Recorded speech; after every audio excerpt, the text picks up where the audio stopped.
मुंबईला पाणीपुरवठा करणाऱ्या 7ही धरणांमध्ये 88.38% पाणीसाठा. तानसा, मोडकसागर धरण ओसंडून वाहू लागले. 2 वर्षाच्या तुलनेत अधिक पाणीसाठा. केंद्र सरकारच्या माझगाव डॉक शिपबिल्डर्स लिमिटेडला स्वदेशी तोफा मिळणार. सध्या माझगाव डॉकमध्ये INS निलगिरी श्रेणीतील 4 फ्रिगेटची उभारणी सुरू.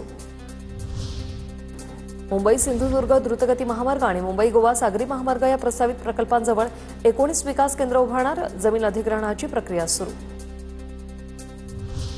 उरणमधून NMMT बसने प्रवास करणाऱ्या 5000 प्रवाशांसाठी केवळ 9 बस. उरणच्या 31 आणि 30 अशा 2 मार्गांवर धावतायत केवळ 9 बस. बसची संख्या कमी असल्याने प्रवाशांना मोठा त्रास. गणेशोत्सव काळात मुंबई, ठाणे, पालघर जिल्ह्यातून कोकणात एसटीच्या विशेष बस चालवल्या जाणार. खड्ड्यांमुळे होणारे ब्रेकडाऊन लक्षात घेता महामंडळाची 12 दुरुस्ती पथकं 2 पाळ्यांमध्ये तैनात राहणार.